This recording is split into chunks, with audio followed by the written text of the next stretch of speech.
It's Laura over at Hyperstamper. Welcome back. I'm about to put this new little junk journal in my Etsy shop, hyperstamper.etsy.com. And just a reminder that everything in my journals is authentic, antique, and vintage ephemera. I don't use any commercial products.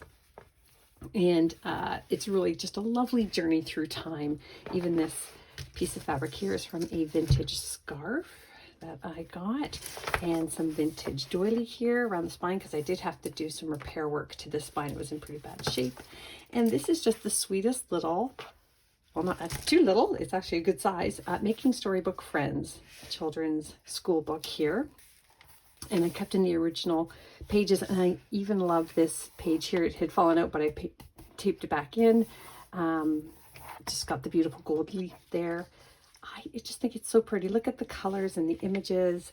And this little beauty is from 1940. Isn't that great? And I've put in a 1950s receipt here that you can lift up and journal on the back as well, on top of a 1955 stamp collector page. This is from the 1940s. On one side, it's got information about the war because that's what was going on in 1942. And then these wonderful, look at this, the Quaker Oats, but almost all of the advertisements were geared toward the war in some way or other. So even down here, cookies, Kleenex, the original Kleenex.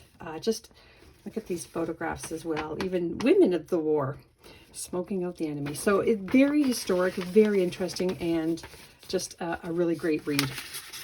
So tuck that back in our pocket there. 1930s children's book page about Jumbo the elephant, and this gorgeous plate on the other side of all these birds. Isn't that wonderful? This is really cool. This is gosh, this is from the 1915, and this is the Wells book on the Invisible Man. Look at that. Can you see that image? Fantastic. I just noticed it as I was putting together the journal because I was really more interested in this image on the back. But it's amazing what you can find on your second look. Now, this is very special.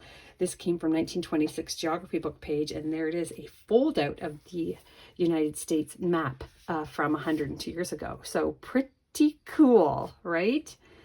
And there's only ever one, so whoever gets this journal has the only one that I have, and I think that's very special. There we go.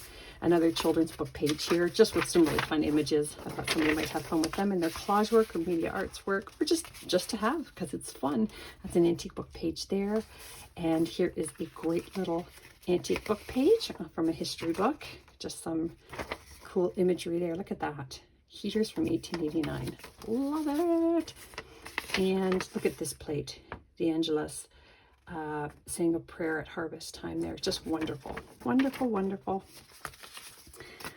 Oh, I just love these historical pages. Look at this one from the 1800s. Or sorry, nope, 1900s? I don't know. I believe it's 1920s. And I put some antique paper on the back there. Up front here is a journaling spot with a signature in it. That was from the owner of the book that he wrote that in. More here, a little pocket down here with a vintage playing card in it. Really cool old card. And this is an old hanky. It's well worn, but I love it. And you can do whatever you like with that in your artwork or just to have and enjoy. I did some rubber stamping up there. It's a great plate from a University World Encyclopedia. 1930s, and then we've got the 1930s there. Look at this. This is my last one. These are yo-yo strings from, I'm going to guess, the 60s, maybe 70s. 10 cents for yo-yo strings. I just thought that was really fun. A fun piece for somebody to have. Children's book page here, and just a fun cluster up here. An embroidery book page from the 1950s. And look at this beautiful 1920s page here. And I've got some waterfall journaling pages here as well. This is from a history book. This is the coronation of Queen Elizabeth. It's quite beautiful. And then I've got this very beautiful postcard from the 1950s. Look at that pretty little fawn there.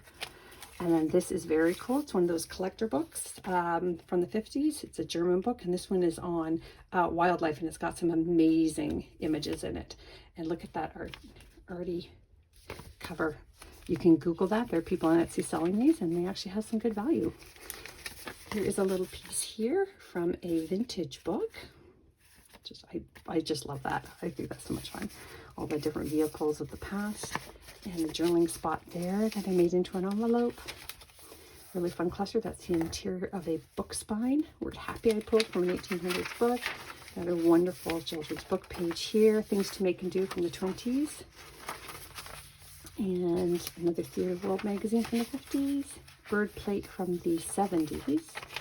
And another great cluster there, interior spine.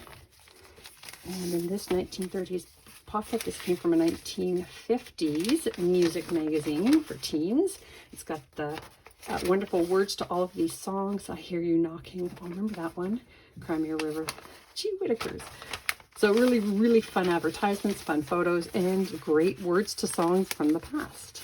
Just put that there for now so I can go through this quickly. Just a little hidden journaling spot under this pineapple pattern crochet doily. More things to make and do. Paper mache. This is also from the 1920s. For speaking of things to make and do. And one on both sides. I love it. Pretty little dog plate there from the 1940s.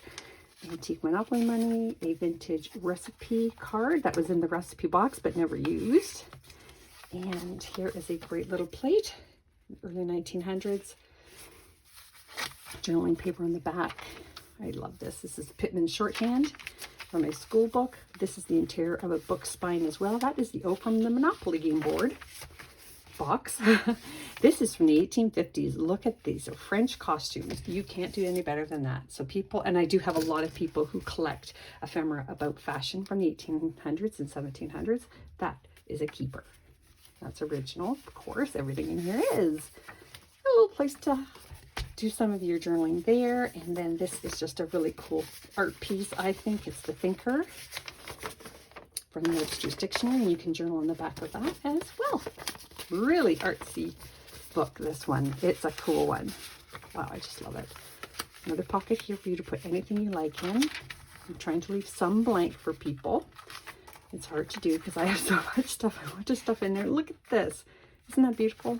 How to draw posies. And then the original last page of the book. So I hope you love it as much as I loved making it. See you soon.